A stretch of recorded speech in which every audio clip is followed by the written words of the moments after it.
दोस्तों, हमारी सेहत का सही रहना बहुत ज़रूरी है। अगर ये सेहत खराब रहे तो जीवन में कहीं ना कहीं ये आपके आत्मबल को तोड़ने का काम करता है।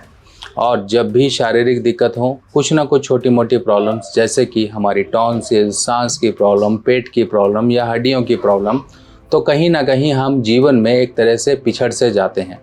हमारे जीवन में हर वो चीज़ें हमसे दूर हो जाती हैं क्योंकि हम उस तरह से लाइफ में परफॉर्म नहीं कर पाते हैं जिस तरह से हमें करना चाहिए। क्या कारण होते हैं जीवन में इस तरह से छोटी मोटी परेशानियों का लगे रहना, और साथ ही साथ क्या कारण होते हैं जीवन में वो मान सम्मान ना मिल पाना या फिर वो सोशल स्टेटस हासिल ना कर पाना जिसके कि आप हकदार हो।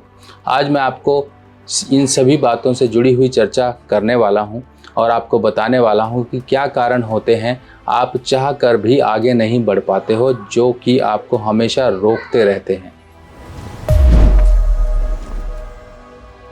नमस्कार दोस्तों, मैं सुभाष शर्मा चंडीगढ़ से लाल किताब के ज्ञान में आपका स्वागत करता हूं। तो दोस्तों, हमारा शरीर और हमारी आत्मा यानी कि इन दो चीज़ों के मेल से पूरा शरीर की संरचना है और इसी के ज़रिए हम आगे चलते रहते हैं। यानी कि अगर एक गाड़ी है तो गाड़ी में डलने वाला पेट्रोल ही उसकी जान है। इसी तरीके से शरीर है तो उसमें जो आत्मा है वही उसकी जान है। जब तक वो उसमें है तब तक शरीर चल रहा है। और शरीर अगर किसी तरह से कमज़ोर पड़ जाए, कमज़ोर कैसे पड़ता है? अगर आपको छोटी मोटी दिक्कतें बनी रहें, मान लीजिए आप पढ़ने बैठे हो और आपको ज़ुकाम है, तो क्या आप ढंग से कंसंट्रेट कर पाएंगे? नहीं कर पाएंगे। इसी तरीके से जब व्यक्ति उन चीज़ों से पिछड़ता जाए जिसके लिए वो प्रयास कर रहा है और शारीरिक दुर्बलताओं के कारण ऐसे प्रयास विफल होते रहें, तो उसको कुछ ना कुछ उपाय की ज़रूरत पड़ जाती है। अब ये उपाय क्या हैं, क्यों करने हैं और ऐसा क्या कारण होता है जिस वजह से व्यक्ति का शरीर खराब रहे? अगर हम शरीर की बात करें तो शरीर में जब भी सूर्य का प्रभाव कमज़ोर पड़ेगा या फिर सूर्य खराब हो जाएगा। खराब कैसे हो सकता है? कुंडली के सूर्य की बात की जा रही है। अगर सूर्य राहु के साथ है, सूर्य केतु के साथ है, सूर्य शनि के साथ है, या फिर सूर्य आपकी कुंडली में छठे भाव में चले गए, 8वें भाव में चले गए या 10वें भाव में बैठ गए या चौथे भाव में ही बैठ गए, तब इस केस में सूर्य कहीं ना कहीं वो स्ट्रेंथ नहीं होती है जो होनी चाहिए। ऐसे में क्या होता है, व्यक्ति पढ़ाई भी कर लेता है, सब कुछ कर लेता है, पर कहीं ना कहीं उसको अपनी एक स्टेटस हासिल करने में बहुत जद्दोजहद करनी पड़ती है, बहुत प्रयास करता है, फिर भी वो अचीवमेंट नहीं ले पाता है, वो रोल नहीं उसको मिल पाता है। या फिर कई बार ऐसा होता है कुछ पढ़ाई करी होती है और काम कुछ और करना पड़ता है। ये उस तरह की परिस्थितियां जीवन में लेकर आता है। जब सूर्य कमज़ोर हो तो व्यक्ति कहीं ना कहीं सांस लेने की प्रॉब्लम्स में, जैसे कि ज़ुकाम रहना, नज़ला रहना, टॉन्सिल्स रहना या किसी तरह की खांसी रहना, या शरीर में विटामिन D3 या साथ ही साथ कैल्शियम का कम रहना, या फिर डाइजेशन का हमेशा के लिए डिस्टर्ब रहना, आपकी सीधी आँख यानी कि राइट आई कहीं ना कहीं कमज़ोर रहना, गुस्सा अचानक से आना, ज़्यादा नमक का सेवन करना, या फिर सोते हुए कई लोगों को सोते हुए मुंह से थूक भी निकलना।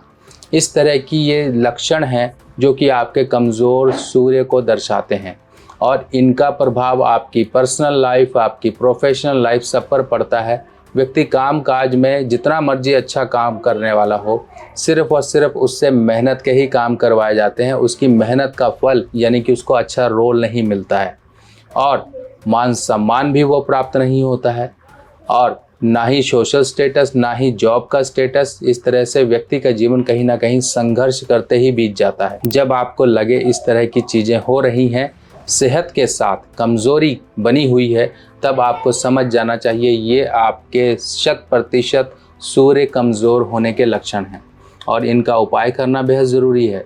लाल किताब की सभी सामग्री अब आप मेरी व्हाट्सएप कैटलॉग पर आसानी से देख सकते हैं और आप अपने एड्रेस पर मंगवा भी सकते हैं।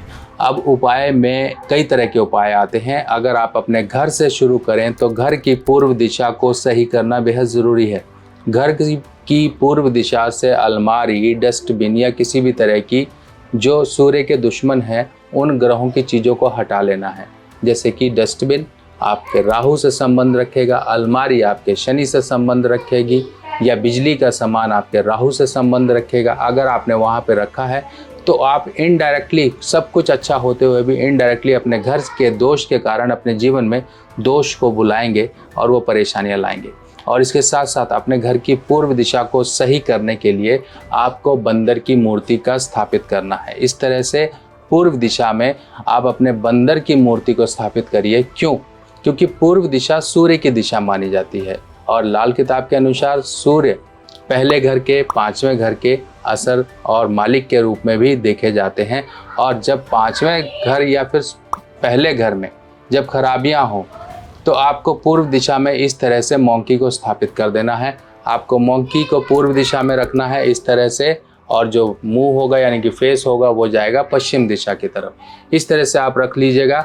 और ये मोंकी आपको इस तरह से या इस तरह से तो नहीं मिलेंगे क्योंकि ये हमारा पेटेंट डिज़ाइन है, इसीलिए आप कोई भी किसी भी तरह से आपको मोंकी मिल रहे हैं जो कि पीतल से बने हुए हैं तो उनको आप मंगा लीजिए और उनके ऊपर इस तरह से रेड पेंट कर दीजिए। अब आपको क्या करना है, इसके पीछे लॉजिक क्या है ये समझिए।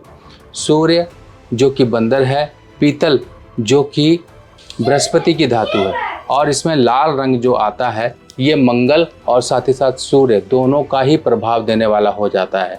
तब इस केस में आपके जो सूर्य के दोष थे उनको सही करने के लिए अब इतने ग्रहों की यानी कि बृहस्पति और मंगल सबका सपोर्ट मिल गया और आपने घर की दिशा को ही सही कर लिया।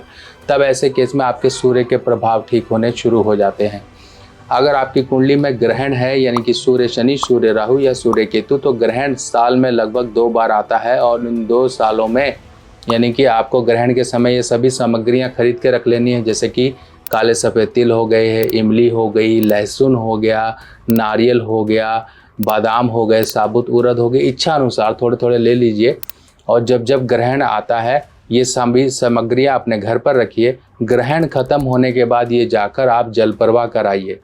जिसके ऊपर भी इस तरह की परेशानियां हैं उसका आप सिर से 7 बार एंटी क्लॉक घुमा लीजिए और जल प्रवाह कर दीजिए। अब अगर मान लीजिए जल प्रवाह की फैसिलिटी नहीं है तो अपने घर के आसपास में मंदिर में छोड़ कर आइए। मंदिर में छोड़ने के लिए सिर से घुमाने की ज़रूरत नहीं है और इस सामग्री में से लहसुन को हटा दीजिएगा, क्योंकि मंदिर में लहसुन और प्याज नहीं चढ़ता है और सिर से वारी हुई कोई भी चीज़ आप मंदिर में नहीं चढ़ाते हो। आप डायरेक्ट जाकर अपनी प्रार्थना बोलकर एक दीपक जलाकर आ जाइए कि आपके जीवन से ग्रहण दोष के या सूर्य के जो नेगेटिव प्रभाव हैं वो दूर हों। और इसके साथ साथ अगर आपके सूर्य कुंडली के अनुसार यानी कि आप सूर्य का रत्न जिसे कि माणिक कहा जाता है, अगर आप वो पहन सकते हो तो बहुत बढ़िया। देखिए जो जेमस्टोन होते हैं ये जीवन में एक तरह से माना जाए तो 10% असर देने का काम करते हैं, पर कई बार जो असर होते हैं हम मिला जुला कर लेते हैं, यानी कि कुछ उपाय से ले लिए, कुछ दान जप से ले लिए, कुछ जेमस्टोन से ले लिए। इस तरह से हम वो पावर को पूरा करते हैं। तो इस तरह से अगर आप उपाय भी कर रहे हैं तो एक जेमस्टोन अगर आप पहन सकते हैं तो लॉकेट या फिर रिंग के रूप में अनामिका फिंगर में संडे के दिन तांबा या फिर सोने में बनवाकर आप पहन लीजिए। देखिए आपके सूर्य के प्रभाव अच्छे होने शुरू हो जाएंगे। इसके साथ साथ सूर्य के साथ साथ अगर आप मोती या फिर मूंगा पहनते हो या पुखराज पहनते हो, अकेला रत्न ना पहनिए, बाकी एक रत्न और साथ में सप्लीमेंट्री तौर पर ज़रूर पहनिए, ताकि इस रत्न के यानी कि इस ग्रह के दूसरे ग्रह के मिलने के कारण और अच्छे असर शुरू हो जाएं। तो दोस्तों रत्न कभी भी सिंगल मत पहनिए, उसके साथ साथ उसके मित्र ग्रह का जरूरी जेमस्टोन पहन लीजिए, ताकि आपको जो शक्ति है वो पॉजिटिव रूप में मिले और अच्छी और जीवन में आपको प्रगति देने वाली हो, आपके जीवन से वो परेशानियों को दूर कर सके जिसकी मंशा से आपने ये चीज़ें धारण की हैं। तो दोस्तों ऐसे ही और जानकारियाँ लेकर मैं आपके सामने हाजिर होऊंगा। तब तक के लिए अपने सुभाष भाई को आज्ञा दीजिए। नमस्कार।